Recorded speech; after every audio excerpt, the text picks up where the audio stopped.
Welcome back, everyone, to the High Tempo Sports Podcast, episode 186. Today, we are back, and finally, we are here to talk about the Detroit Lions schedule. We are joined by our Detroit Lions insider, Mr. Christian Booher. Welcome back. What's going on, boys? It's the one and only. It I mean, is. it's like Chris. Yes. It is the Chris episode. Let's go. He is back and ready to talk all things Lions. We've been wanting to do this ever since the draft.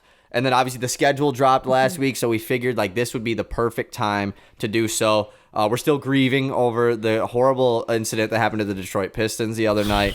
Let's quick before we talk about Lions. Like fifth pick. What are we thinking? Is anybody surprised at this point? I mean, you're the worst team in the NBA, and I get why they do the lottery, right? You want to get rid of tanking, but you give the top three worst teams all the same odds, and one of them's Detroit. Well, you can just cross one of them off, right? That's just our luck. But I will say, the people who think that Detroit never wins anything and this, that, and the other, and they have horrible luck, we did win the number one overall pick 2 years ago. Yes. With the same system. That did happen. Mm-hmm. So the world is not ending, although it kind of feels like it is, because Wembanyama he's a franchise-changing player. Right. And also, looking down the line, I'm not super impressed with anybody outside like the top three. That's what Definitely. makes this so difficult. It's a That's top what made it three. so bad. It's like the Ja, Zion, RJ Barrett draft. Obviously, Yeah. RJ Barrett hasn't like lived up to those two, but at the time it was like the top three and then the rest. That's kind of how this one is as well. Yeah, it's just like, I mean, it is with the same, like a lot of people are complaining and stuff that we, like the system sucks, but also since they've changed that system to the 14% for the top three teams, the worst team in the league has not won the lottery like ever since that has happened. So like, it's not like, and we knew we weren't getting the first pick. We talked about it on the podcast. Like, it just doesn't feel that way, you know? But yeah, it just, I mean, I'm still like upset. Like the basketball gods just hate us, I guess. Yeah, that's fair. But we won it, like you said, we won it 2 years ago, and we still have Cade. Like, that's one thing I'm seeing Pistons fans talk about, that like we're screwed now. Like Yeah. We still have the guy. Cade Cunningham, who like is the star of our squad. So like, yeah, it's not as good as it could have been. But. Yeah, for sure. A couple other notes before we get into the Lions. We got this cool new basketball hoop. Yeah, if you're Yes. watching on YouTube. And we're going to start doing some new games. There's not a chair here anymore, and it'll move, and it'll be around different setups and stuff. But it looks pretty sick right now. And also, that is the most fire hat I think I've seen in a long time. That goes hard. Thank you. Sixers is on the other side. You can't see it, but he's got the Sixers logo on the that's other tough. side of the hat. Yeah, that's I just got this hat, actually. It's hard. So thank you. I appreciate that. Yeah. Yeah, shout out to my mom for getting us this basketball hoop, the hookup. Yeah, we got plug. the balls somewhere, too. Also, if you're like an OG watcher of our podcast, that like poster, the LeBron, Kobe, Jordan one, that used to be in our old setup. And it hasn't been. It's just been like in the corner over there. And I figured that chair's gone. I'm going to put it there. It's just there for now. We'll figure out, we still got to get a jersey to put in that other jersey thing that's over there. Yeah. That, just like that Haskins one. Maybe we should get does Willie have his high school football jersey? No, you need to get like and the Beale City people listening at home, a vintage Brett Upton baseball jersey. That dude, Yeah, I remember, 'cause for the listeners at home, I played in the same conference as these guys in high school. There were I don't think there was anything more intimidating than playing baseball my junior year, the year you guys won the state title. And they had Brett Upton pitched the first game, and they had Ryan Schaefer pitch the second game. And if you got a hit in each game, that was huge. And we had a good baseball team, and we got destroyed. I was gonna say Everett was always pretty solid at basketball. Everett's the other baseball school in the dude, conference. That was a loaded squad. That team was for sure nasty. Mercy and the Natty. It's just like The Natty? you love to see Isn't that Not crazy? the state championship. Sorry. I think Upton threw a no-hitter in that game. Yeah, he but it did. didn't count because he didn't pitch the full game because of the Mercy, so it doesn't go down in the record books. Of course because it not. was because of Mercy. They were too good for the literally. pitcher to First get a ever no-hitter. no-hitter. It would have been the first ever. Never been done before in the state title That game. is And so he didn't sick. even get it. He Nope. doesn't even count. So Whatever. let's throw the 31 up there in that. Let's put it in the rafters. Exactly. All right, let's get into the Detroit Lions talk now that we are here. And let's start off with the big news, and that is that the Detroit Lions will be kicking off the NFL season versus the Kansas City Chiefs on Thursday night, whatever date that is. Opening game of the year. This is an honor for a team like the Detroit Lions, who in my lifetime, they've never played in this game. always a headliner game with obviously the repeating champ versus another top team in the NFL. We obviously, as Lions fans, know why. Like, we know why the Lions were chosen, Yeah. But for the average NFL fan, why were the Detroit Lions picked to be in this spotlight game against the Kansas City Chiefs? I think it's, you talk about The Rock, right? Can you smell what The Rock is cooking? I think that there's a lot of people in power who smell what Dan Campbell's cooking right now, in terms of like the culture and the energy surrounding the franchise. But let's not forget, this team was good, like real good in the second half of the season. I think they could have beat anybody, with the exception of that like lame duck game against Carolina. Yeah. They could have beaten anybody on. And I mean, if you'd have played the Chiefs at the end of that year last year, I think they could have beat Kansas City. And then you give them the offseason where they've gotten better, right? You can't say that about many of the teams, right? Where you lose things and that you still get better. And the Lions got better this offseason through the draft and through free agency. And a lot of people, starting with Hard Knocks, right? And it's like, oh, this is a cool story. The Lions are super fun, but they're not good. And then they became good, and they got good. And now it's like, this is a team that's fun. They play fun, right? They score points. They've got studs on defense with Hutchinson and those guys. And it's like, they're good. This is a good team.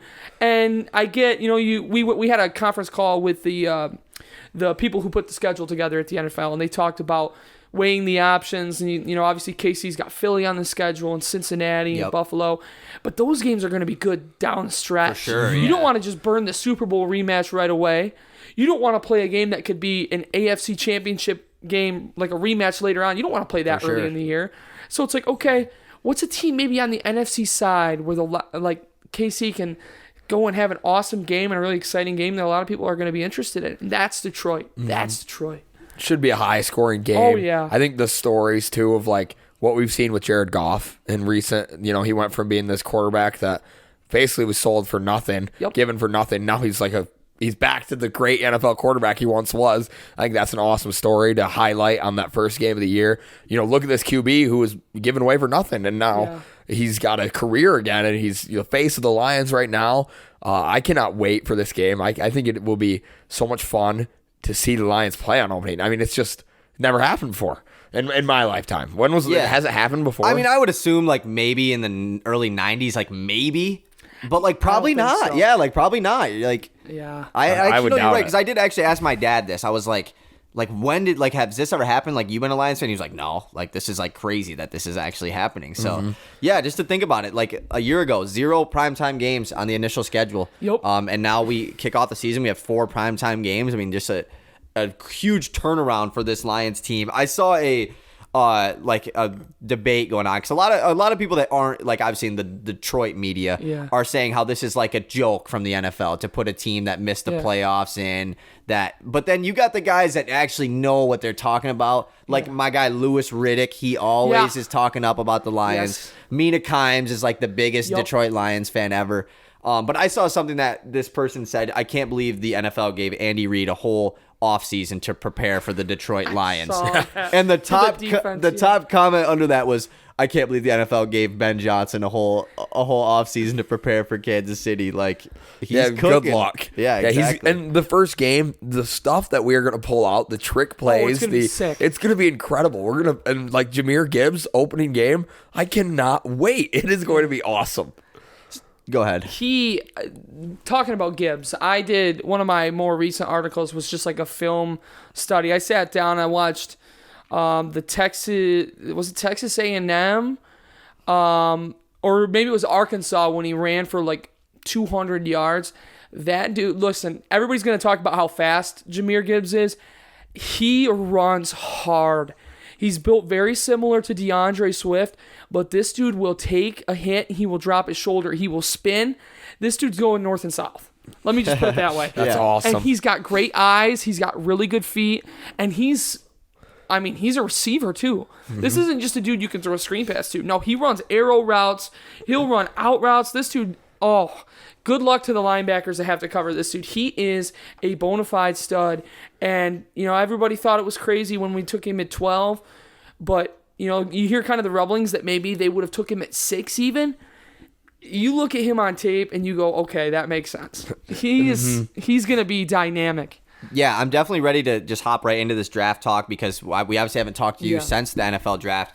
But yeah, Jahmyr Gibbs is like a guy that from the get-go, I was super pumped to get him on this team because we need another weapon like that, and obviously it helps that the Jamison Williams, suspension and everything, like he probably could get some more factor with that going on. But I'm just super pumped to see how they utilize Gibbs. I mean, how creative Ben Johnson is to have a utility piece like that. I mean, we thought that Swift was the guy that was this crazy utility piece. I can't imagine what Gibbs is going to be. Yeah, no, it's going to be a blast to see what they can do with him. And also with David Montgomery being there, you're not going to have to worry about him taking on a huge load right away. So it's just going to be like pick your spots, especially early in the year, right? When you've got Montgomery with fresh legs and you can give him 25 carries a game. And it's just like, okay, it's 3rd and 3. We throw Gibbs out there, get him the ball. And that maybe isn't the ideal role you would want for somebody that you took at 12 overall. You want that player to come in and be every down, high usage. But you're at an advantage where you don't need him to be right now. And it's the same with Jack Campbell at 18. They just re-signed Anzalone. You don't need to go out there and be like, hey, you have to play every single snap for us. It's like, no, they like the player. They like what his potential is. They like his build. And it's like, let's throw him out there when we can throw him out there. Let's let him develop so that in a year or two, he can be an every down player. Like, they want Campbell to be the captain of that defense in probably 1 or 2 years. They want him to, but they're not going to throw him to the fire right away because you've seen how that goes in years past with Jeff Okudah and those guys, especially on defense. When you throw them to the fire right away, and the expectations, and it's just like, oof. It's too much for a rookie to handle. Yeah, exactly.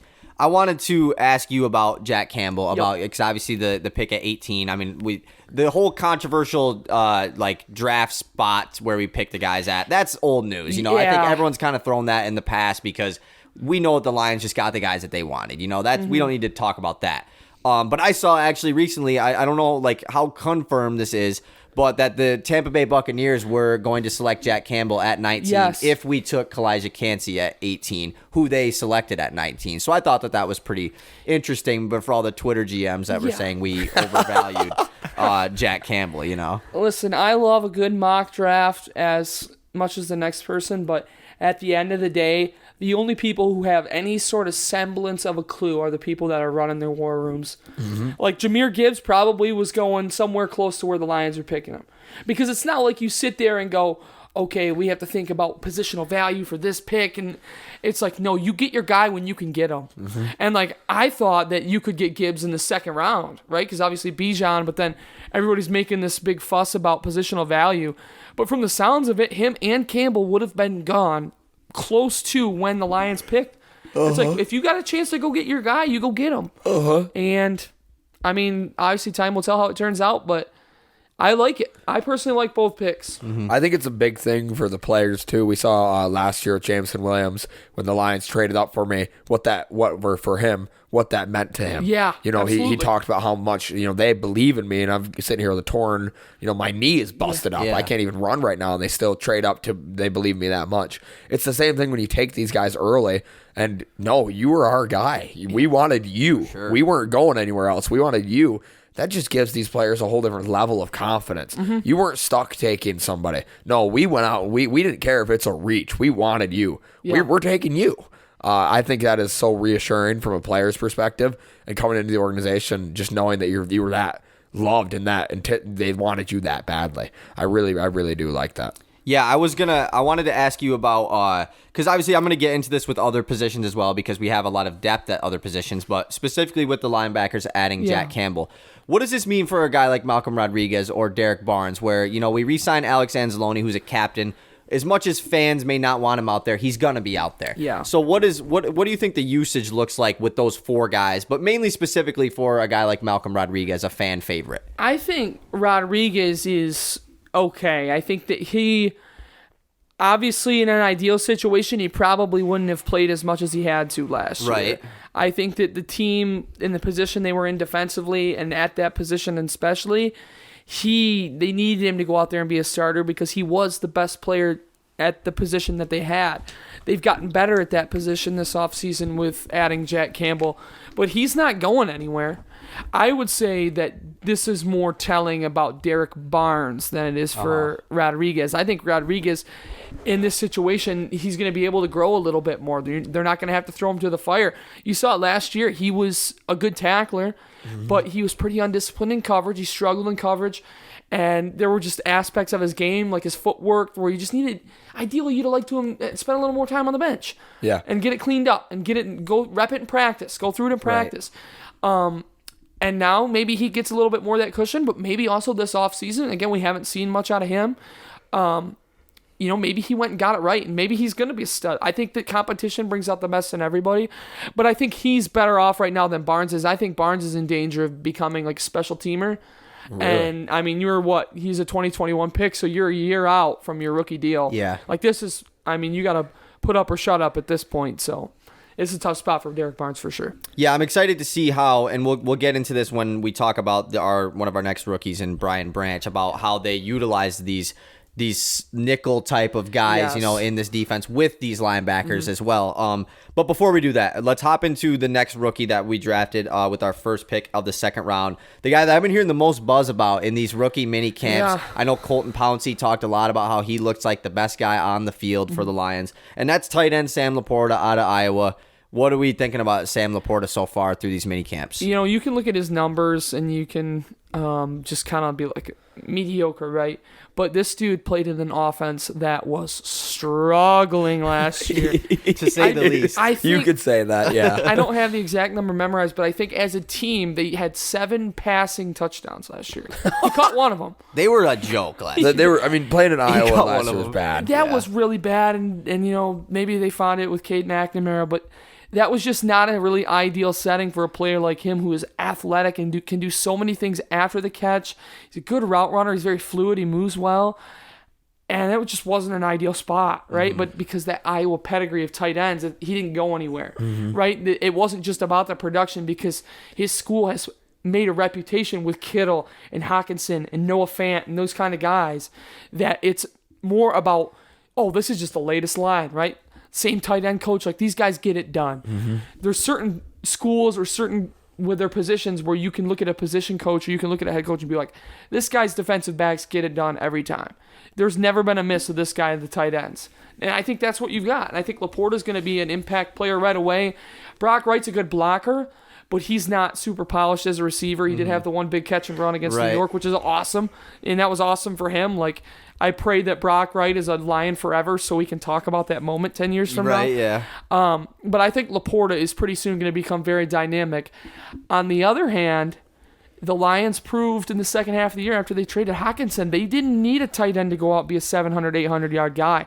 When they get Jamison Williams back after that suspension, I think Laporta can be a good third down guy, a very reliable guy in the red zone, but they're not going to ask him to set the world on fire, I don't feel like. No, he's going to be a what's the word?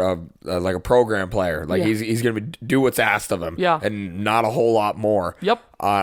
We talked about this when he was first drafted. I still loved like the 3 tight end sets that we would run last year. And I hope we see more of that and we continue to see that with this new dynamic guy. If you were to compare his game or maybe give me like what style of player he really is, I don't know a lot about this guy. Who is he as a player?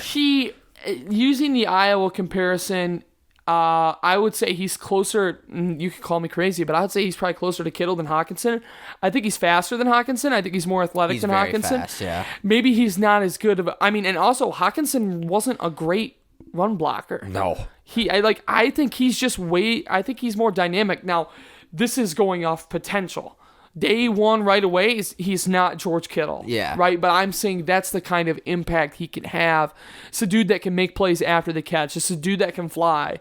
Right? This is a guy who's a playmaker, and because of that, I think that he's going to be kind of that solid, steady impact player that they need him to be.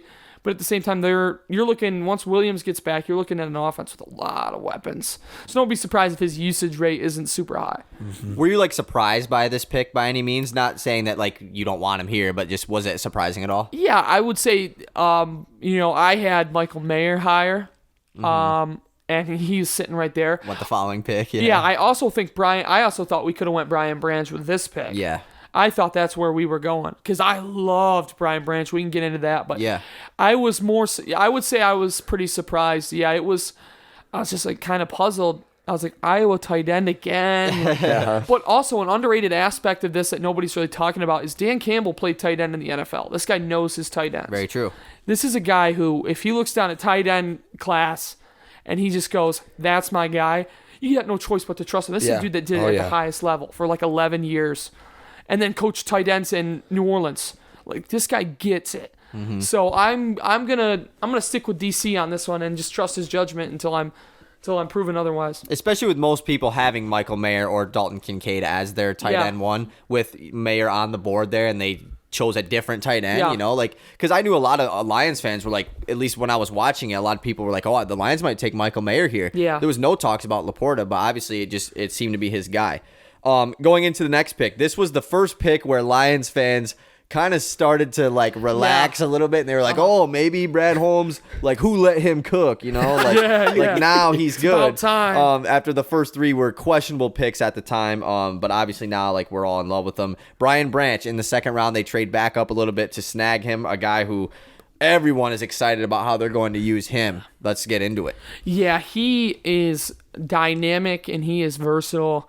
It's funny, you know, they kind of stumbled their way into Chauncey Gardner-Johnson because, you know, he didn't get that extension, and it was just a dream come true, right? Perfect fit, 1-year deal, go prove yourself, and then go get your bag, whether it's with us or someone else. But they have very similar skill sets in that they can play slot corner, they can move up and play in the box, and then when they have to, they can go out and play on the boundary as a traditional corner. But the thing that sets Brian Branch apart is his ability to tackle. When you look at that Lions secondary, they have for years been so poor when it comes to tackling, and it's just runners get to the second level, they score because the Lions have struggled so bad with open field tackling. This is a dude, he missed 2, I think Pro Football Focus had him at 2% missed tackles. Wow. He's insane. The dude can hit. And he hits hard. He's a playmaker. And then he can go out and make plays in coverage. I had a double-digit tackle for loss last year. Just a playmaker in every sense of the word. Very dynamic talent. And, again, another guy they might not have to put a ton on right away because of C.J. Gardner-Johnson and Cam Sutton and Emmanuel Mosley. Obviously, it's nice to have that insurance, though, because health, I mean, it's fleeting. Yeah. So it's not like you're going to have that set-in-stone secondary for 17 games. So to be able to have an option like that and go out and make a play for you is very nice. So now that we've like gone through all of the defensive picks that are going to be like, I mean, obviously we have I'm forgetting his name, Broderick Martin. But we obviously know he's not going to be a starter. Right. But with Brian Branch and C.J. Gardner-Johnson, how do we think this Lions defense is going to utilize both of them, if at all, if they're going to utilize both of them with these linebackers and, you know, Tracy Walker coming back from injury, Kirby Joseph obviously had a good rookie season, you know, like what do we think this Lions defense fully healthy is going to really look like? I mean, you're talking about you got a whole mess of options right now. Yeah. Because you could go, I mean, if you really wanted to get crazy, you could go like a 3 pass rushers with like Hutch, Kaminsky, and Houston, and then maybe you go 2 linebackers, and then you throw like you go dime, right? And you have 6 DBs out there. You do it against Kansas City, yeah. And, dude, I think that helps them a ton because you're going to be able to play some 4-2-5 against Kansas City, and you're going to be able to just stick Gardner-Johnson on Travis Kelce and just let him go to work. Mm-hmm. And having Jack Campbell, who is by all means a good coverage linebacker, and he's just big. He's 6'4.5". Athletic too. Yeah, a lot more athletic than people give him credit for. Mm-hmm.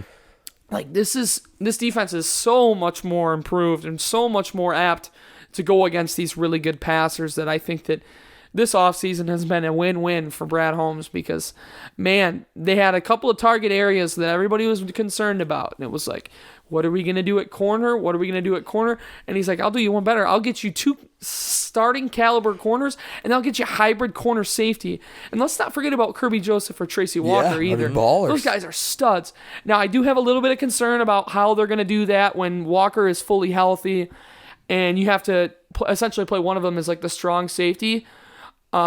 Because they played Walker there in Patricia's last year, and it just didn't go very well.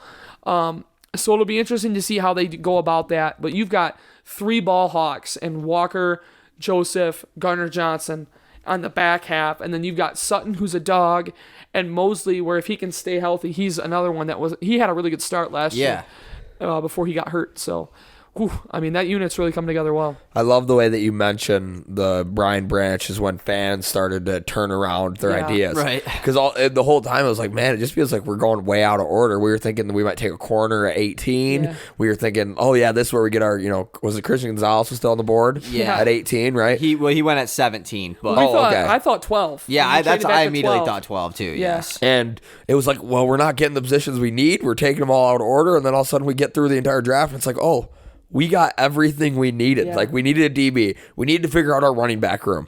He did that this offseason. We figured it out quickly, too, between David Montgomery and Jahmyr Gibbs and then trading Swift. We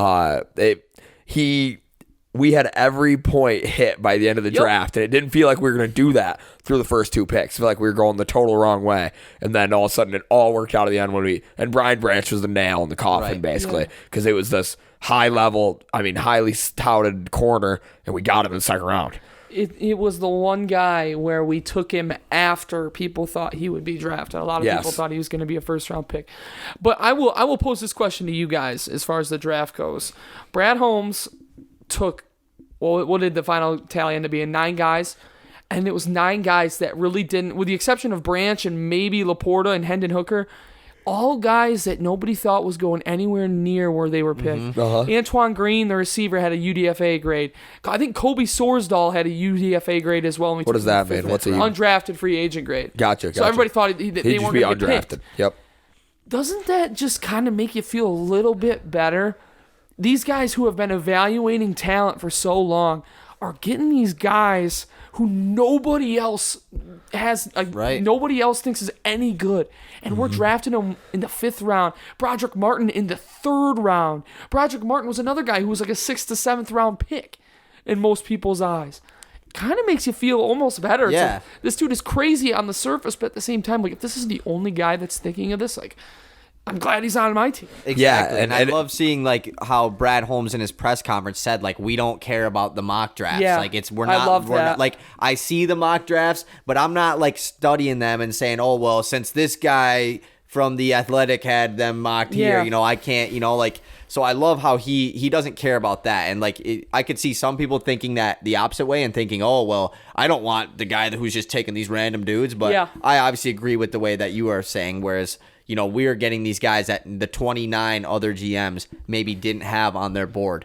Or just had like much worse grades on them. Right, further yeah, exactly. down their boards. And Brad Holmes traded up quite a bit to go get Broderick Martin. Yeah. Who on the surface is like you watch a little bit of his tape and he's not super athletic. He's just a really big guy, like 6'5", 300. But at the same time, man, if you give him a year and just get him right, get him to move a little bit better, maybe you don't even really have to slim him down. Maybe just get him a little bit in better shape. That crazy Lions intensity on top of it. That guy is going to be something. I'm excited to see what he looks like midway through the year and just see what his role is at that point. If it wasn't for what Brad Holmes has done so far, it would scare me. With like, man, nobody else likes these guys, and we're the ones taking them. And you're telling me 29 other GMs that have, some of them won Super Bowls with guys they've drafted, don't like them, and we were sitting here. But again, Brad Holmes has proven that he knows what he's doing. Yeah, just take a look at last year's draft. It's clearly he's not making mistakes, and maybe this year it's different, and it's a year by year basis. I mean, we can't judge him. We have to judge him in totality, and he's been great so far. So we have to keep trusting him. Sure. And I think it's the whole trust the process thing. Yeah. Brad Holmes knows what he's doing. Exactly. It's been working so far. So let's get into one of the favorite picks, one of the most important picks you could say from a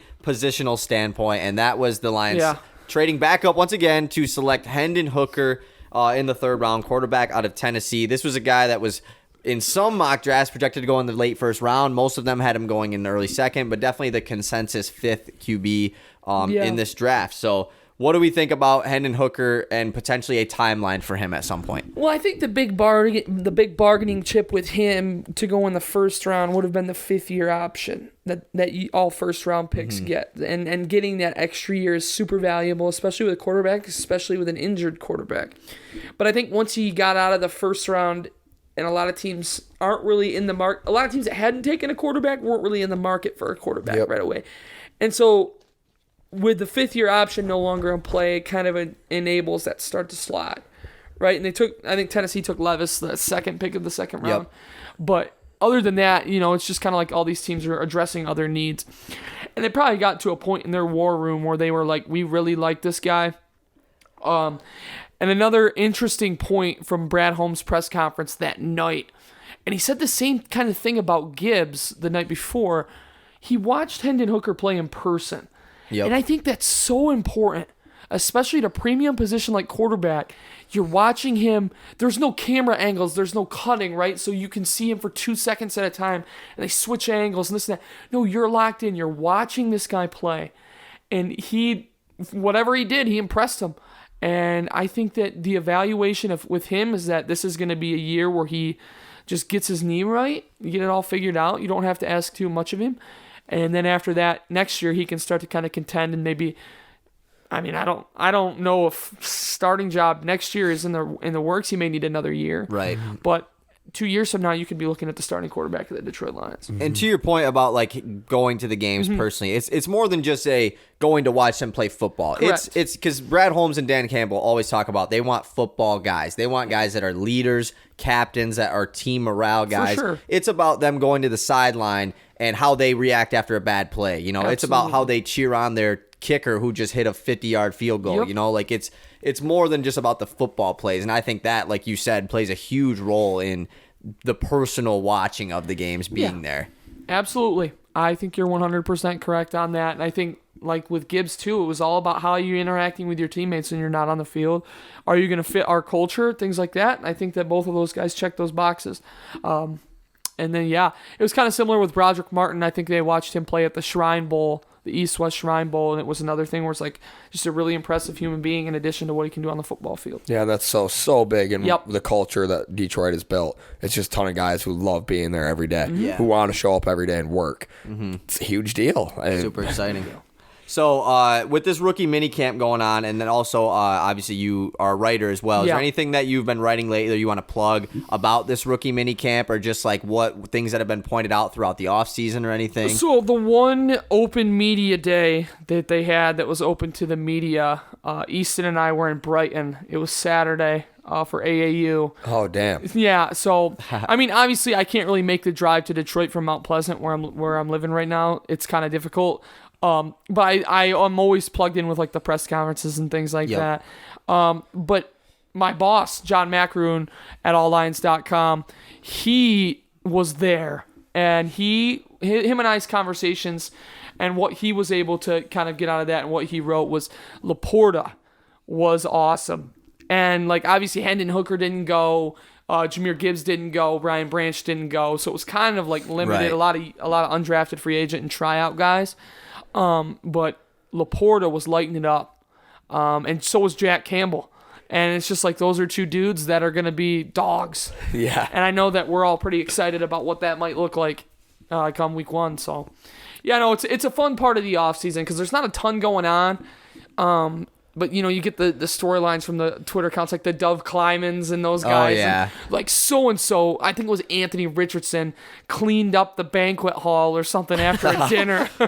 Dove Klyman might be the most interesting Twitter account out there because it's just misinformation. It's just like it's just agenda pushing. And Dove Klyman, listen, his profile picture is an avatar. I'm still not sure that's a real person. That's a good point. Like, has anyone seen him in person? No, but he does a pretty good job of like, I don't know what the right word, putting back into circulation because he's got such a big account that what he'll do sometimes is he'll pick up a tweet from like a smaller beat writer, and he always does a good job of crediting the people that he gets the info from.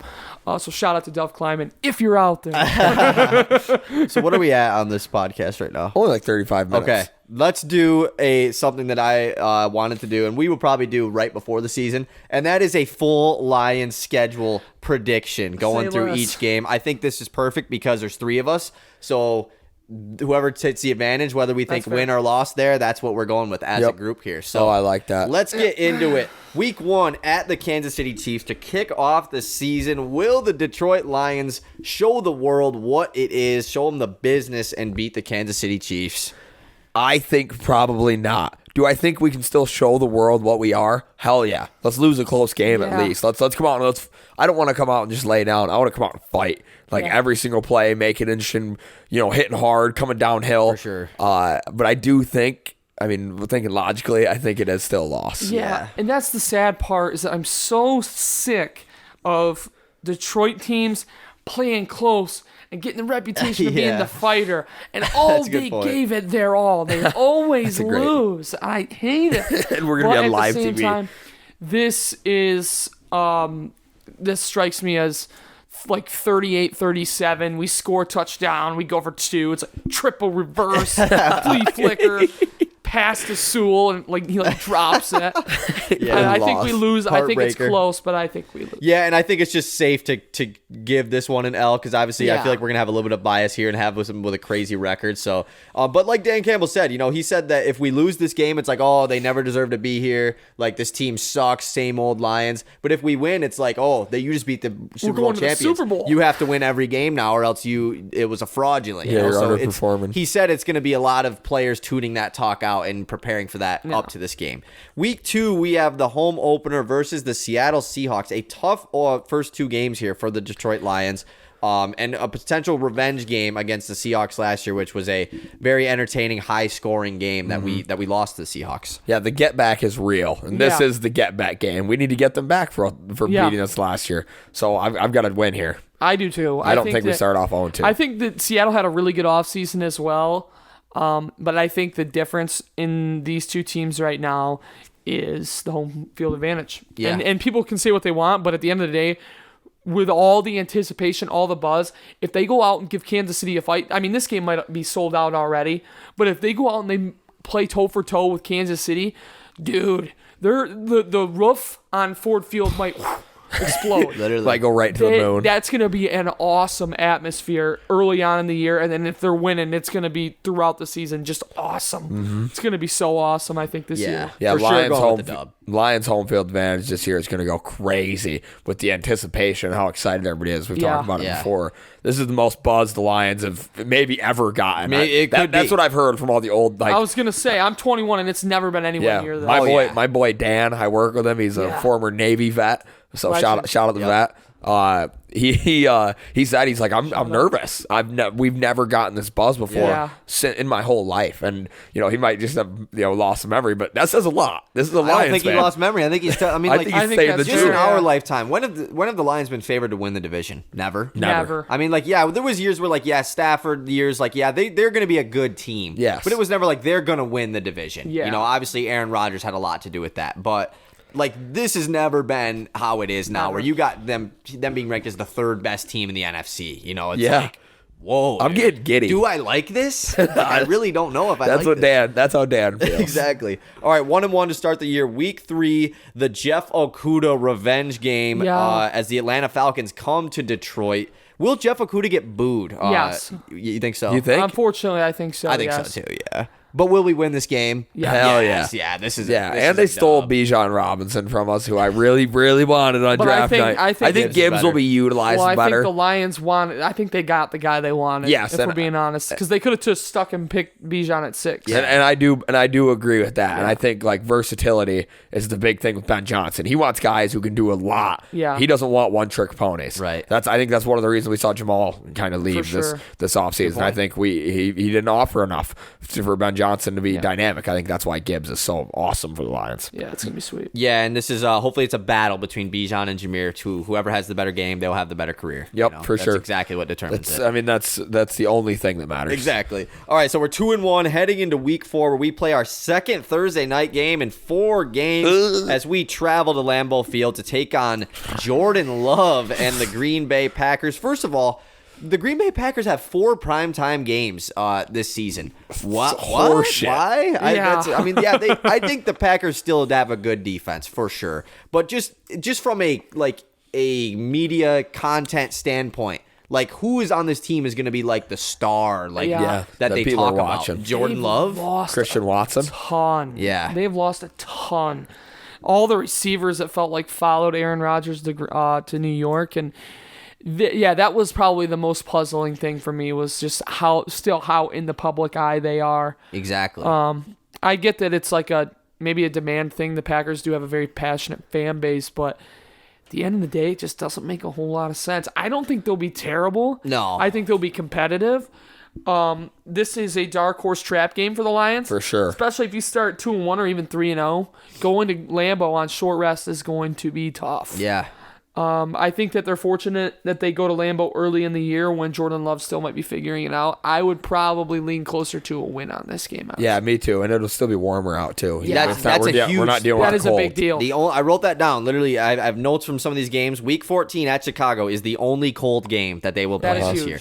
And yeah, that is huge because we know how Jared Goff plays in the cold. I mean, he did play good in the game against Green He's Bay an at the end LA of the year. boy. Exactly, you know? Supermodel fiance, that dude doesn't want to run around in the cold. Exactly, dude. That like the schedule makers really did it right this year. Yeah, I was thinking about chalking this up as an L just because, like you said, it is a trap game. Yeah, Like, it's a tough spot. We don't expect us to go 6-0 in the division as much as we think we can. You know, like is it really going to happen? Who knows? But you guys got it as a dub, so it's going to be a dub. It's a 3-1 through 4 weeks. Week 5, this might be the game I'm like actually most excited for, surprisingly, because it's pretty random. Our rematch game against the Carolina Panthers at home. The Panthers basically ruined our season last year. I mean, not ruined, but like we'd have been in the playoffs if we just take care of the Panthers on Christmas Eve. We didn't, and it's time for us to get our revenge. And we're going against Bryce Young, the first overall pick. And we're playing against DJ Chark, too. There's a lot of like return games for our players from last year. But what do we think? Carolina at home. I think, you talk about, it's kind of like a revenge tour. Really in that is. Seattle got in over us, essentially due to the head-to-head. Yep. Right? To the head-to-head tiebreaker. And then Carolina knocked you out because they took your lunch money in Week 16. Now it's a chance to get them on your home turf with a rookie quarterback. I think this game might be closer than people expect it to be, but right now I just feel really good about where the Lions are at. I think Carolina still needs to upholster that offensive line, which is weird to say considering they ran for like 5,000 yards in Week 16, but I think that also Bryce Young just looks tiny. He's so He little. didn't Broderick look- Martin's he going to didn't- eat him alive. He didn't look that little in college, but then I saw that video. Oh, with all the people Yeah, standing up. and Yeah, they're going dude. through drills and just like jersey and shorts, and he looks like a little boy. He like looks gets a little hidden by man. them. Like you can't even. He like disappears Yeah. standing behind those guys. That's what I looked like in 7th grade playing rocket football when I'd get under center, calling the signals. Just a tiny little the Chris dude looks out there. like me out there. Like Yeah, legit. yeah, like, no, yeah, for sure. He looks like a little guy. I'm not saying he's gonna be bad or anything. No. It's No, I just- think he he's just going to is still be small. fine. I think Yeah. Carolina's going to be solid this year. I They don't can think win that division. I think they're going to be really, That really division's solid. wide open. This You could- game could be really close. Yeah. Really, really close. So what are we picking here? I think there's no way that you can lose to the Panthers after what had happened last year. I think that they this win is it. the game because I remember. Did you see that video of the Lions where the Lions media team set up like the what game are you most excited Yeah. for? Oh, and a lot of several players picked the Carolina game, which Yeah, is they just a wanted it back. random one because of what happened last year. I think that the guys that are returning to this team, there is no way that they let us lose this game. I think Detroit wins this game. Yeah, that was an awesome video too. That Of was. all the dudes, like the dudes who just pick up the whole division. Yeah. and just flash it. Montgomery picked the Bears. Yeah, like, like, you, Trubisky with the Falcons, he's former Falcon. Yep. I also think that there's a little bit of animosity between these two teams because I don't know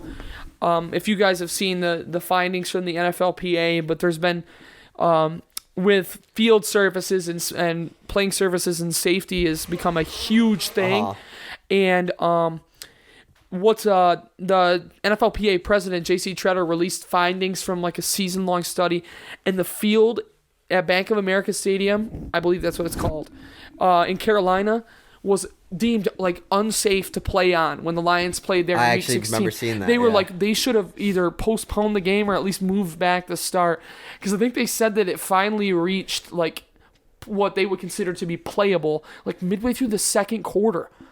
What does that mean? Was the ground frozen? Was it muddy? It was like too hard. Essentially, Gotcha. like the field surface was too hard, and it was essentially like playing on cement. Like the Like players, frozen. Yeah, like the players described it as being like, I think Aiden Hutchinson was the one who said during his first drill on the field, he's tried to stick his foot and on like a pass rush drill, just wiped out. And he's like, we should not be like, what are we doing here? And I mean, both teams played on it, so do I think it was that impactful? Not really. But at the same time, I think Detroit is kind of feeling it like, okay, when you guys come to our place, we'll show you what's up. I think that's the reason we lost. No, I'm just kidding. No, I was gonna say both teams played on it, and one team did much better than the other. Yeah, I think we have to beat Carolina, especially after that game last year. So 4-1 heading into Week 6. Week 6, we travel to Florida to take on the Tampa Bay Buccaneers, led by Baker Mayfield. Bakes. I mean, come on, this might be the easiest dub I've seen yet. I love Bakes, but I think that this is another win. Although we are kind of getting into letdown territory. No, I know that's the issue. 5 straight wins. That's not gonna happen. We've started winning a lot of games here. Do we chalk this up as an L? No, I was just kidding. No, I think if you we'll chalk up some division games. You talk about next week, and I think that's when you start to run into trouble. Yep. So we go win here, and then we go to Baltimore. So what are we, 5-1? Yeah. We are 5-1 heading into Baltimore on the road. Although can we talk about the significance of this game, gentlemen? Yeah, let's go for Week 7. This is podcast. JMO game. Ooh, it is. Oh, this is your JMO return game, and you can bet your bottom dollar that Ben Johnson's got a whole folder of plays probably that he's not going to touch for 6 weeks. It's like when you've got the last cookie in the cookie jar and you want to save it, and you're just like the temptations, right? But you got nobody like Jameson to replace Jameson, right. So. Dude, I think when he gets back, it's going to be all sorts of crazy. I still don't think they win this game. Lamar Jackson's just a different beast, and I think he's kind of playing with a chip on his shoulder. For sure. With the whole contract thing, so... This is in Baltimore, too, right? It's in Baltimore. I think going on the road back-to-back, and yeah, I think they lose this game, but I think this one has an opportunity to get crazy. Yeah, this is going to be a fun one. Baltimore did get us at the buzzer a couple years ago due to a record holder. Me and Easton were in the stands as this kick donks off the freaking bottom of the crossbar. We thought it missed. Yeah, we all thought it missed. It didn't. It went in. We witnessed history. It was cool and everything. They got to get their revenge here, but I can't have them win 6 straight. No. It's just a little too much bias here. They will lose one of these games that we have 5 straight dubs. They just will. But this is just what we are predicting. So. Ravens loss here. Yep. I do want to ask you that since we talked about Jameson Williams, you weren't on when Jameson Williams had received his suspension, correct? I don't think you've been on since then. I don't know if you care to share your opinion on what went down, but what do you think about at least what Jameson was suspended for and the eligibility of that, or how legit is it, I guess? Listen, I think that it's there's definitely some hypocrisy to it, right? The NFL is partnered with these, millions of dollars are being exchanged in these deals that they partner with these sports betting sites and these platforms. So there's definitely a little bit of why are we suspending him? But also, the rules are the rules, and it's not like these guys don't know them. Yes. At the rookie symposium, they do all this stuff. They outline all this stuff. If he were, the people who are complaining about being like, if he were to have placed this bet anywhere but the team facility, he'd be fine. Yeah, exactly. That's the rule. Yeah. If you want to place that bet, brother, drive to the I don't know what gas station. Just go to a gas station, hit send, and then go back to the facility. People who are saying that it's dumb that he got suspended, no, it's the exact opposite. It's dumb that he did it. Yeah, you can't do that when those are the rules, man. Mm-hmm.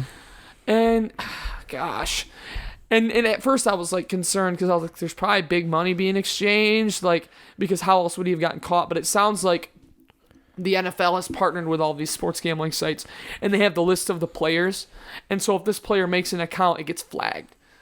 And then you can monitor, and they can monitor it. Yeah. Gotcha. So he could have put $5 on a game. Yeah. And it wouldn't have mattered. You just can't do it because they've got your location. So I like that take out of you. I like the whole and it's the way it is. If you break the law, you go to jail. Yeah. if you're caught. If you're caught. If you break a rule and you get caught, you get suspended for a way. The suspension is too long. That's the way I feel though. I do feel the suspension is too long. I think we've seen people do a lot worse on camera, they're getting 2 games, they're getting 3 games, and this guy's putting money out on a bet and is getting 6. That's how I feel. Yeah, go ahead. I'm glad he didn't. If you bet on NFL games, then it's a different story. Yeah, sure. That's an issue. Can't do that. That's a problem. Yeah, but it's different. So the fact that it was college football, or maybe it wasn't even. Maybe he's betting on an NBA game. I think it was an NBA game. Yeah. Like that's one thing. Obviously, you can't do it at the facility. But that's also when you go on the road and all that stuff. It's just like Can't do it when you're with the team. Essentially, and my boss put it well when we were talking. We talked when it happened, and essentially he's just like, you're at work. You're at work. When you're at the facility, when you're on the road, you're at work. You can't bet when you're at work. And so I think that was a really good take by him. Yeah, that's very true. Yeah, I just think that like I agree with everything you said for sure, and especially if you bet on the NFL, you can't be making bets on you can't do that if you're in the NFL. No. It's unfortunate we lost CJ Moore, a good heart story last year, having that punt kick where he ran it for like 40 yards. Like it was unfortunate to lose like a leader in the locker room like that. And Stanley Berryhill has also been waived, even though he only got the 6 games as well. Now, was there any relation to Kobe there, do you think? No, that's what we've asked him, but he said there may be, but I'm going to take a wild guess and say that there was probably not. pretty distant. Yeah, exactly. Maybe his brother or something. Yeah. But I think that I'm with Easton on this one. We've talked about this a lot. Like, I think, yes, Jameson did not follow the rules, and which obviously deserves a suspension. Yeah. But I think that the NFL has their priorities in a little bit of a flux with certain things that have gone down in the NFL with players off the field that have been much more significant to other human beings than placing a bet on a game that is not the sport that you play, basically. Unfortunately, you're right, and it's all about setting a precedent. Yeah. They're trying to make it go away. For sure. And we learned that with Calvin Ridley. He was like the first guy a couple years ago. They're trying to make it go away. Which I've got a question, and this is unrelated. Are we good on this JMO talk? Yeah. I forgot to ask you what we're talking about. Miles Sanders is on Carolina, right? Yes. Yeah. Dude's gonna be a dog there. Yeah. Dude is gonna be a monster. He's Miles. a must draft fantasy running back. Running. Are you trying to gaslight your other fantasy football owners? No, dude, he's like number 1 on everybody's list. I'm gonna take him first overall. Yeah, exactly. Do it. All right, week 8. After this loss to Baltimore, we are now 5-2. We have our first primetime game at home, and it is against the Jimmy Garoppolo-led Las Vegas Raiders on Monday Night Football. Yeah. Monday night at Ford Field. I mean, what a That's dream. Gotta be a win. Yeah. It's got to be a dub. I will take nothing less. Yep, right to them. Than a victory. Now, Devontae Adams, he's killed us so many times over the years. He has an opportunity to again. He might not even be on the team by week 8. You never know. I mean, 7 weeks of Garoppolo. When do we think he waves the white flag on that one? Yeah, that's hey, just sit me, coach. Yeah, coach, and this I'll is take my money. Another rookie rematch or a rookie rivalry here. We got Laporta versus Michael Mayer. Who's going to have the bigger game? Who's going to have the better career? Yeah, it's going to be exactly. Laporta. It's a legacy game. Yeah, all determined on in this week game. 8 of your rookie season. It's a legacy game. Yeah, when we have to go through and when like Laporta's a legend, they add in Madden 35 Legends mode with Laporta. Yeah. You'll have to play through this game. You will have to play that exact game. You'll have you to will play have to 261 yards and 4 touchdowns. Yeah, exactly. Hear me out. Week 9, we have the bye, which if you had to pick what week the bye would be most ideal? I think that's ideal. It's right in the middle of the year. Well, you got 8 before, 9 after. Trade with an deadline, uneven too. amount of games that you're not going to be able to strike it so where it's perfect. But I think that's a good spot. I think last year the bye being early helped them because they were so banged up at the beginning of the year. But I think this year it's a little more ideal to get it in the middle, especially that back half is tough. Back half is tough, and it's loaded with division games too. The division games scare me so much. We've only played one division game up to this point, so week 10, coming at 6-2, we are on the road, headed to SoFi Stadium to take on the Los Angeles Chargers. What are we thinking about this one coming off the bye? I go back and forth on this one. When I published my first schedule predictions over at All Lions, this was one of the ones I had the hardest time with.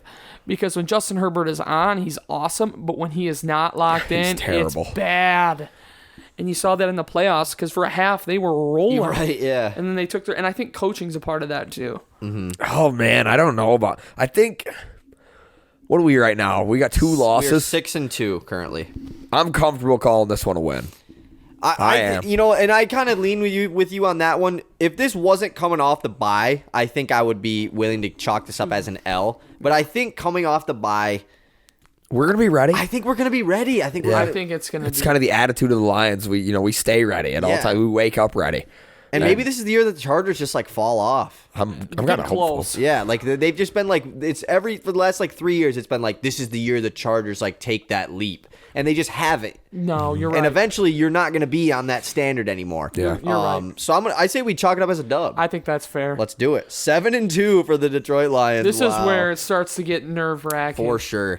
So week 11, we have our second division game of many left as we take on the Chicago Bears for the first time at home against the Chicago Bears. What are we thinking? I've talked about this extensively. This is the team that scares me the most in the division. They're terrifying. I think they can be really, really good. I think offensively they can be really, really scary. Yeah. You finally, Justin Fields is a great receiver. Justin Fields had a great season last year. Yeah, he's found it. And he's good. And they found out how to use him. I mean, Yeah. it wasn't until week 10 where they started, or week 8 maybe, where they started using Justin Fields, where he started running all over the place because they were trying to make him a pocket passer to start. Yeah, and then he just started sprinting everywhere, outrunning people, and it was like, oh, this guy's a monster. Yeah. So this team scares me a lot. I don't know. I would rather chalk up the away game as an L. I'd rather just be good with home games. But I don't think it's out of the ordinary to say an L. The Lions last year, if you look at the performances the first time against the divisional team versus the second time, they were much better the second time around. So I would think if you're going to lose a game to Chicago, it's going to be the first one. Okay. Because I think that the second time around, they're going to be... Now, it's different because they're going on the road second. Right. Mm-hmm. So that could be... I mean, I think we can all agree that we're going to split. Like the way we're talking right now, I think it's fair to say the split. With so it's Chicago, just, do we want to give them the L first or Let's second? give them the L here because we're on road where we're 7-2. Yeah, that's true. So Let's go Slow the 8-2. roll a little bit. L, Honestly, that's a good thing. Yeah, you start to exactly. win too many games in a row, and you get nervous. And that's when you start being on SportsCenter every morning, and that's when you start to lose games. So. And then you're starting to think about how the Lions are going to lose in the first round of the playoffs. That's the 1 seed. Oh. Yeah. Stop. All right, so 7-3 after that game against Chicago. Week 12, Thanksgiving. Once again, we played this Green Bay on a Thursday. I mean, the Lions have not won on Thanksgiving in some years. When I was really younger, they used to be dominant on Thanksgiving. Even when the years they sucked, they would win. They have not won. I don't know the exact year, but it's had to have been at least 4 or 5 years to this point. Do we win this one against Green Bay after we had beaten them on Thursday night in Week 4? I think it's I think it'd be the first time since 2016. It was whatever game they played the Vikings and Slay had that interception at the end of the game. That's the last time we've won on Thanksgiving. Okay. I mean, this is the best matchup we've had there in a while. Yeah, for sure. I think that it's probably the most winnable game they've had under Campbell on Thanksgiving. My gut is telling me yes. I think I'm going to go with that. Like I said, second time through the division. Normally they've been pretty good. They were good Campbell's first year, and then they were really good second time through the division last year. And I think that's the way you go. I think this could get similar to how they played Chicago close for the first time last year and then pounded them when they played them late in the year. I think that you could be looking at something like that here. Yeah. I am not having my favorite holiday ruined again. Ever again. Yeah, I mean last year was a tragedy. That was so sad. This is by far my favorite holiday. I mean, it's really not other than 4th of July, I guess, so maybe not by far. But I'm not doing it again. The Lions are winning this game against the Packers. We're not losing to the Packers on Thanksgiving. I'm not doing it. It's not give me a allowed. dub. And the worst is watching the Lions game with your family that aren't really Lions fans. Yeah, they're not Lions fans. But they say they are. The Lions lose Same it every old Lions. Exactly. I've been watching them since freaking 75 and Stafford's been throwing picks since they came out of the womb. Exactly. Shut up, Stafford- Uncle Steve. I'm going to put you through the table. Stafford hasn't played here in 3 years. We just want them to win on Lions fan, Thanksgiving huh? so that talk is out. Because that Bills game last year, it was all it's terrible watching with your family that isn't Lions fans because it's so bad. when it's just back and forth. They give up a touchdown. This defense freaking sucks, and then they get an interception. Oh, we're back. The defense is back. The worst one is Christmas Eve last year. You're right. That was so brutal because That was a bad family coming in from out of town, right? We're chilling at my grandpa's and they're just like, You people want to tell me the Lions were worth a darn this year? Good. Oh, they're the worst Good Lord, these guys suck. Yeah. Why aren't we getting the ball to Megatron? It's like, dude, you've watched one game of the Lions in your lifetime. Literally, but And it was they're the game Lions they- fans, yeah, exactly. so Just bad. because you're wearing a Lions hat doesn't mean that you're this big So fan. bad. And like I'm like typing on my computer. I'm like working, trying so hard to be like, you don't Tune know them what up. you're talking about. Literally. Stop it. All right, so after a week, we're going to chalk that up as a dub, though, against Hell Green Bay yeah. on Thanksgiving, so we can end the family talk with that. So what are we at? we're 1, done 2, with 3, that. 4, 5, 6, 7, 8, and 3. After week 12, heading into week 13, we head to New Orleans to take on Derek Carr and the New Orleans Saints, the Jamal Williams revenge game here. And also the Dan Campbell return home. That and Aaron Glenn, Aaron too. Glenn, yeah, yeah. it's a This first one, time. This one's another one that's got me conflicted, man, because I don't know what Derek Carr is going to look like there. Yeah. I've always been torn on him because he's had decent numbers, but they've never won anything. Never. Yeah. He's never made a team better. And that's why I'm hesitant to think that they're going to be any good this year. I'm the same way. I don't really know what they're going to bring to the table. Yeah. as I an really don't offense know. and I've everything. always been a Derek Carr believer.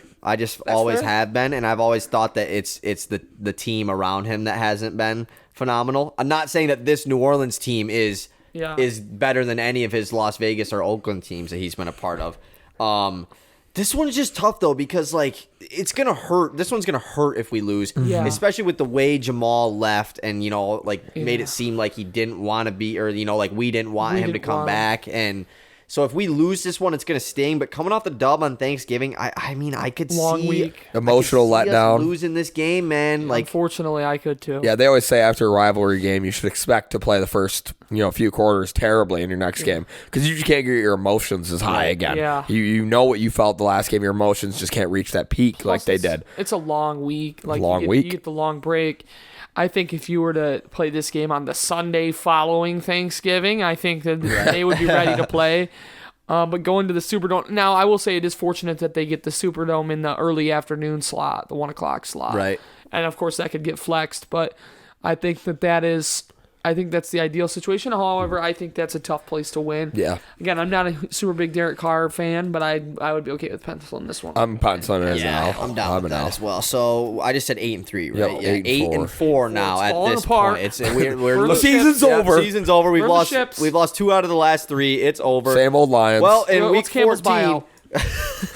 week Rid of 14, we already chalked in as a dub because it's against the Chicago Second Bears, time through. and we said we were going to split. Thank God we took the L first. This is the only cold game, but We're winning this Goff one. did prove that we could. I mean, we won multiple cold games at the end of the year last year. Yeah, So. I think he'll be all right. So we'll Goff give that a loves dub. it. 9 and 4, week 15. We take on Sean Payton and Russell Wilson and the Denver Broncos. This is a TBD game right now. They have Yeah. not given a time slot for this one or a day. Yeah, it's it weird. could be a Saturday because this is when the Saturday games start happening. So it could be a Saturday. Who knows? Maybe this ends up being prime time if Denver's good. But will Denver be good?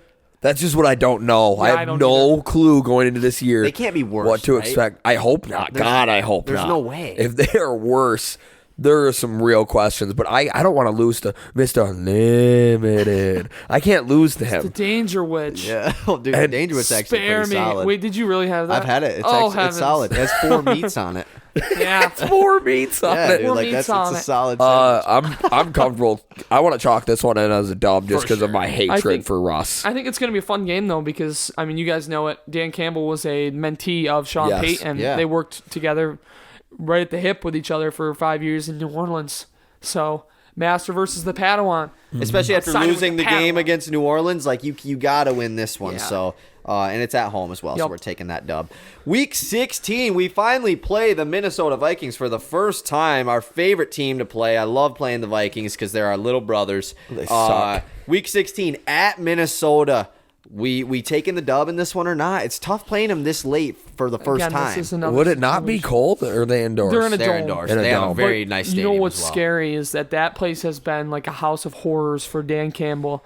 You think back to his first year. That was the year where they had they recovered the fumble with like a minute left. Yes. Reeves Maben forces the fumble. They go down and score.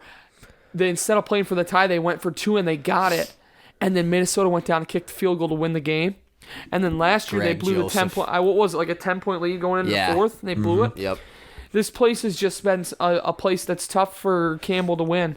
And unfortunately, I think that the first time through, you could be looking at something very similar, where you're in control of the game the whole time, and then it gets away at the end. The whole season up till this point. Oh, I guess we've seen Devontae at this point. I'm just trying to think if we've seen another elite receiver like Jets, but Devontae's probably... I would make the argument maybe for DK Metcalf. In terms of he killed us last year. He from did a purely too. physical, athletic standpoint, not necessarily. And his speed kills. I mean, speed kills. Yeah. Yeah, I'm comfortable. I'm cool with penciling this isn't a loss. Yeah, this I would rather fifth loss make of the this year. one a loss than Then at the end of the second season, one. when Yeah. you're probably playing for the division. Yeah. Let's call it. And do I think, honestly, if I'm being honest, well, we'll talk a little bit about division talk after this, but yeah, I'm gonna go with the L here against Minnesota. Week 17 at Dallas. This is a Saturday night game. This is prime time on ESPN. Last year, the game against Dallas was an ugly one. I mean, we were in it the whole time, and then blew it. Jamal Williams fumble on the 1 yard line. We end up turning the ball over like 5 times in the last 2-3 minutes of the game. Fourth quarter, it was so bad. It was terrible. And this is going to be a big game. They had a really good offseason, I would say. They definitely improved their team. That the NFC Beast really is looking like it again. Yeah. NFC Beast. So what are we thinking here? We're 10-5 at this point, heading into this game against Dallas. 10-win season, by the way. We'd love to see it. I hate the Cowboys so much. So for that reason, I've got Dub written in here because I just want to beat them so bad. Will we? I don't know what's realistic for this Dallas Cowboys team. They're good. This Cowboys team can play. Good. They're good. So I want to say Dub. What do you guys think? Go ahead. I'm going to decide after you decide. 1, 2, 3. I'm going to go L, and I'm going to put the pressure on Kyle to make a decision. Okay, so I didn't want you to do this because I kind of already had my mind made up, and I was just hoping you picked win. I think this is a loss. I think this is a loss because if you look at it, we have obviously not including the week 1 game that we said we might be able to win, but we win this primetime game week 4. We win this primetime game week 8. We win on Thanksgiving. We win this maybe primetime game against Denver. I don't see us winning all of these primetime games. And it sucks that this comes late in the year, and this is our first back-to-back L. But also, like, there's no way we don't lose 2 games in a row this year, right? Yeah. Like, I just feel like that at some point it has to happen. It's unfortunate that it has to come at this point, this late in the year. But Dallas is going to be playing for a potential, division-winning game or maybe even a 1 seed. Who knows, obviously. So I think I am going to chalk this up as an L, unfortunately. But like you said, I freaking hate the Cowboys. I hate the Cowboys. Obviously, plus, dude, why couldn't we just, I know, how the schedule works and everything, but, man, I want to play the Jets so bad, dude. Yeah, that would be awesome. They're going to be frauds, dude. The Jets are not going to be this almighty team that everyone's thinking they're going to be, but that's just my bias. I totally agree. All right, 10-6, heading into Week 18 versus Minnesota. This is also a TBD. I assume they did this because this potentially could be a division-clinching game, and I'm happy that we play them this week. We basically already said that we are going to have them split, right? Yeah, it's a dub. They'll win this one. So they'll win this one. That means the final Lions record is going to be 11-6, which I think is not that biased of a take, honestly. No, I've got them winning 13 games in my own head, so I would say that's unbiased. There we go. In my initial schedule prediction, I had them at the exact same record, 11-6. I think there were a couple of games that were different, but I think I might have had them sweeping Chicago and might have losing to lost the Chargers. Oh, I think. yep. Yeah. So yeah, no, I think that 11-6, somewhere in that neighborhood, where maybe 11 is like we met expectations, and the 13 would be like the ceiling. Yeah, for sure. It's unfortunate that we have them going 7-2 through the first 10, Yeah. and then finishing the season 5-4. Or yeah. So that's brutal. It would suck, but I mean. But that way, the schedule is year, heavier in the back end. But it does suck knowing that we don't play our best football going into the playoffs. Yeah. That's the scary But part. I would hope that this gets us into the playoffs at 11-6. Me too. So I said I kind of wanted to talk about this, and we definitely touched it in the schedule talk. But what do you guys think for each of you? Biggest threat in the NFC North, because obviously we are the favorites to win the division, and we know that is not something that comes easy for a Detroit Lions team that we have never seen win the division, us as people. Yep. So who's our biggest competitor to take the North from us, even though it should be ours? My thoughts, the Bears. The Bears just scare the shit out of me so badly. And I touched on it already. Justin Fields is that good. I think he can carry this team to a lot of wins. They also had an awesome offseason. They added 2 stud linebackers in Edmonds and Edwards from Philadelphia. They added a really good guard in Nate Davis.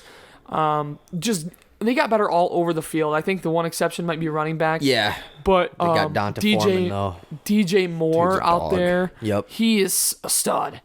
I still gotta lean with Minnesota because although Minnesota doesn't really have it either, it sounds like they're kind of beginning a fire sale a little bit.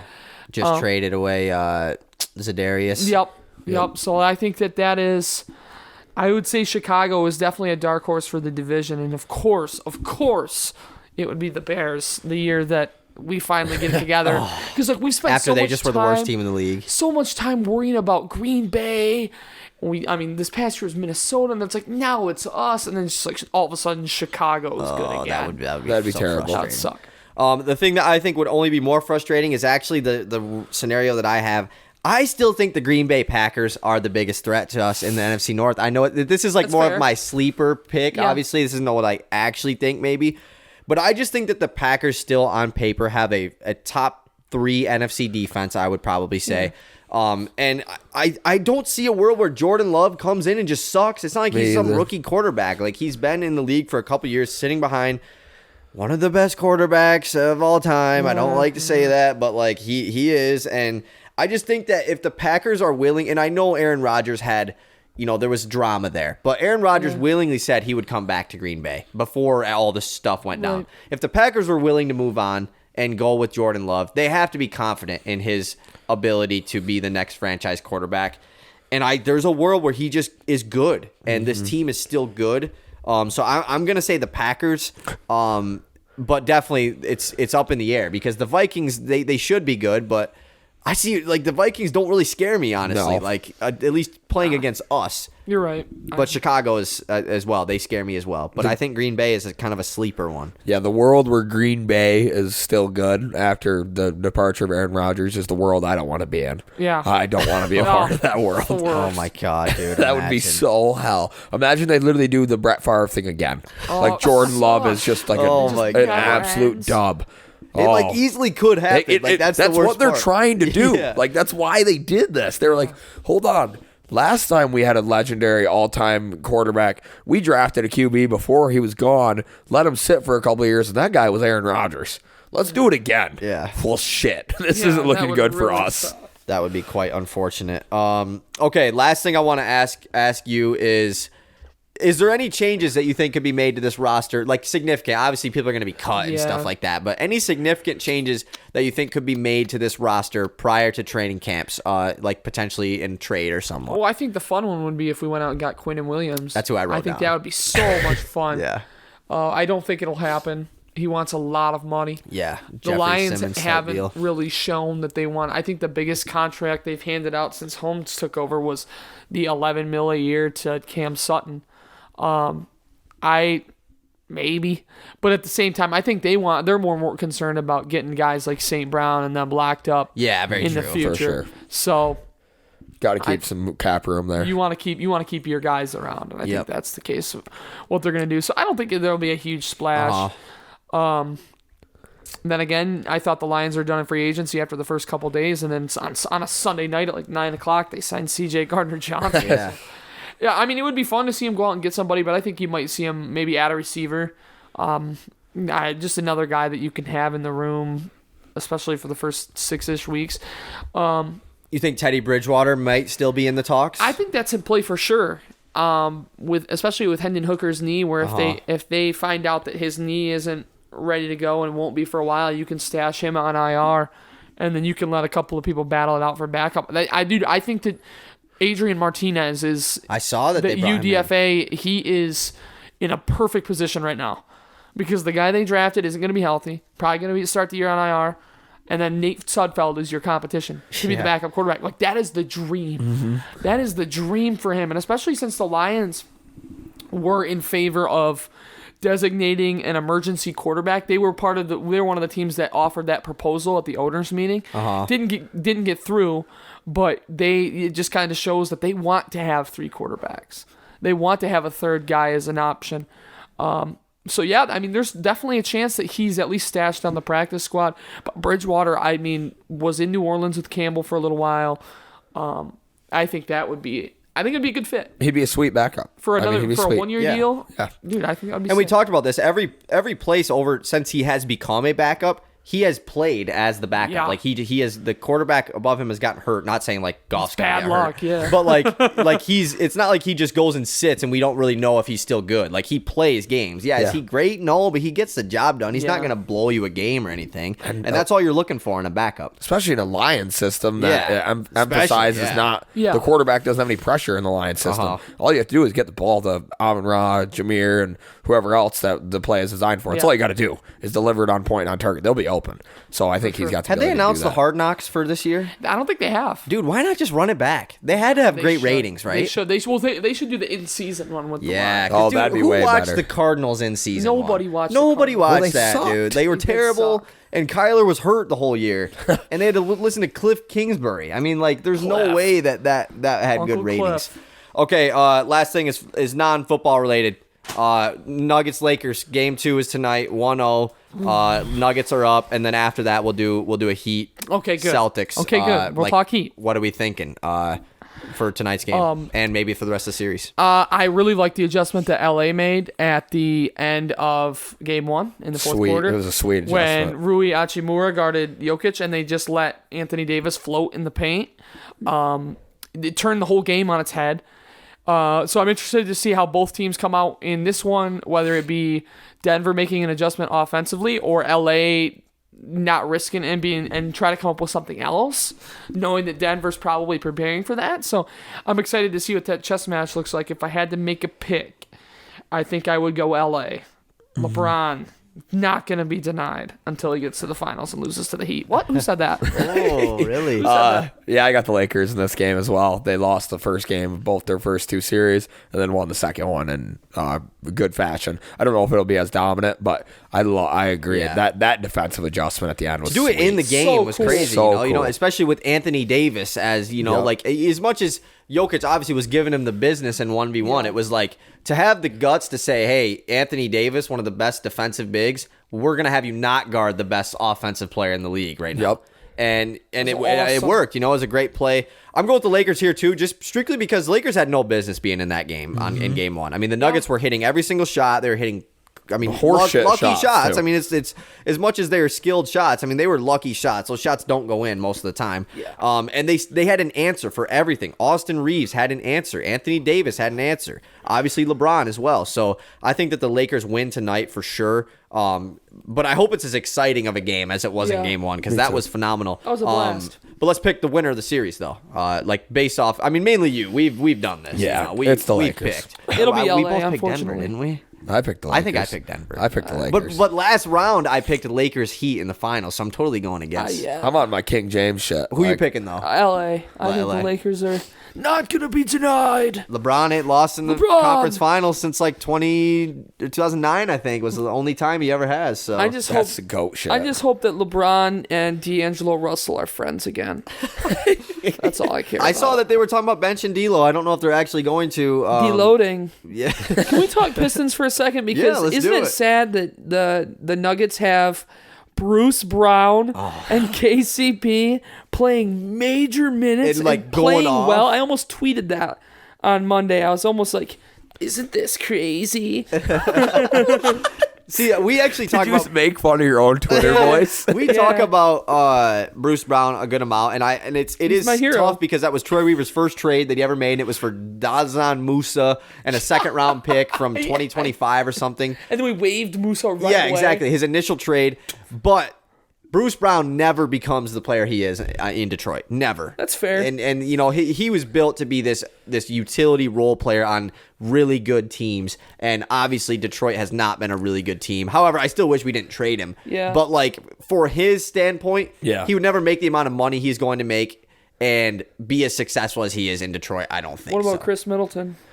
No, that's an L. That one KCP is like tough too because like He's a good player on a good team. yeah, but and he's then not the a good Pistons player on a were bad they team. were solid for a couple years with KCP, but like he also was like our second best player. Yeah. He's supposed to be your worst Role starter, play- yeah. you know, like but Shooter. he's still a good starter obviously, but Yeah, it's tough with that. I did love KCP though as a Piston. Yeah. Okay, moving on to the East. Heat Celtics game 2 is tomorrow. Game 1 was phenomenal. We did not watch it, unfortunately. We were celebrating Easton's 21st birthday. Yeah, congratulations on crossing that threshold. Congrats, dude. Thank you. I made it. Finally. You did it. First beer ever. Yes. Yeah, pretty dope. Yummy. Welcome to the Pretty club. dope. It's Rate different, it. isn't it?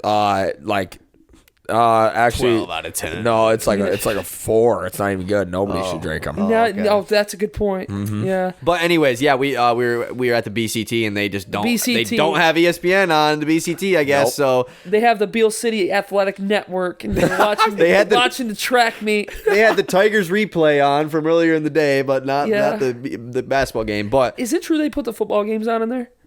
I don't think so. I have no clue. I don't think so. I really have I no would. clue, I would. yeah. highly That's like doubt the that. rumor is that Beale City's so football crazy that they put the football games on in the bar. I just feel like I don't they think probably so. don't even have the technology to get No, that. I Yeah, don't I think mean, so. if you walked in there, it's like a bare bones bar. Like there's only 10 tables. Sounds in awesome. a bar. Yeah, it's all right. Not that I would.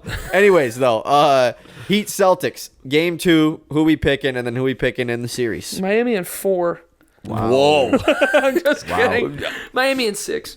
I think Boston gets one back tomorrow, but when we go back to Dade County, we get crazy. So are you like a Heat? Are you a Heat guy I'm the or sixth like? man. The first I guy. skip the coaches' runs on Wednesdays so that I can go watch the Heat game. I told Lance today, I was like, you do know I'm the 6th man, right? Like, they don't beat Tatum last night without me. Yeah, you're that next On the random couch. dude that they sign that ends up becoming a freaking. I mean, I think I key could player. give him good energy on a 10-day right now. I mean, if they have Udonis If we're being Haslam, I honest. mean, like they're willing to bring in guys like that for Well, sure. that's what I'm saying. Like, you would never have to play me. It's playoff time. I don't need minutes. No, thought you I were would the be sixth man. flexing. I would be jumping. Flexing. I would be going like this. Your stat line would be crazy. 100 high fives, 1,000 claps. I will say that Duncan Robinson did one of the coolest things I've ever seen in a game last night. So Duncan is very used to having guys flying at him right when he catches the ball. Comes off a DHO with Bam, gets it, goes to shoot it, leaves the ground. Guy comes flying at him. He throws the ball off of Bam Adebayo's back. And then comes down, catches didn't even it, and see shoots that. it. Me either. Did he make Well, it? he missed it. Oh, that's why. That'd have been That's a highlight why. if he Oh, dude, made if he would have for made sure. that, it would have been like one of those. Well, if Patrick Mahomes is doing this, the whole world's talking about it. If LeBron, Steph Curry does this. yeah, that's very true. Dude, no, it was awesome. And then Miami was down 9 at halftime. Yeah, And they came out 43 point or Boom. 46 point third quarter It was or awesome. something like that. Kyle Lowry was vintage Kyle Lowry last night. Jimmy and Bam were Jimmy and Bam, and then you got just enough out of guys like Caleb Martin, Yep. Gabe Strus. Vincent, Strus. You got just enough out of those guys. They had like 8 dudes in double figures last night. That is very unlike the Miami Heat throughout these playoffs. They were awesome last Yeah. night. That was a team effort, and that's why I love my Heat culture, man. I'm gonna get one of the shirts. I think Heat culture. Oh man, dude. I mean, like white hot playoffs. It's fine, but like, what about when we play the Pistons? Play them in the playoffs? Like, then what? Yeah, still. I mean, if Duncan, whatever team Duncan Robinson's on. You're a Duncan. Like Duncan Well, is the reason. I'm a huge Michigan fan. But I And didn't don't know Duncan was the I don't reason really you're So like, fuck- are you like a Cavs fan because So- Karis LeVert or like? No, so what happened was, I got into Miami because that was when Duncan was playing all the time. Yeah, ball. And then I kind of fell in love with the team as a whole Okay. during the bubble run of 2 years ago. Yeah. Yep. Because they were just so much fun to watch. Like when Hero was balling out, and Jimmy's obviously Jimmy. And obviously my favorite players getting like starting games, getting huge minutes. And then I kind of drifted with them. We were on the rocks for a little bit because Spo and his infinite wisdom. yeah. I love the way Spo you and his talk infinite about it. wisdom decided that Duncan Robinson wasn't worthy of being in the rotation For about 2 years. But now he's back, and now I'm back, and we've got a whole That's new squad now. We've got Kyle Lowry, we've got Gabe Vincent, we've got all sorts of new friends. It's like Don't you forget K Love. K Love. Oh, Yeah, Grandpa Love dude. is something else. That dude is. He got called for like a moving screen yesterday. I was just like, this dude still sets screens. I'm worried that when he runs into somebody, his bones are gonna start cracking. Yeah, dude.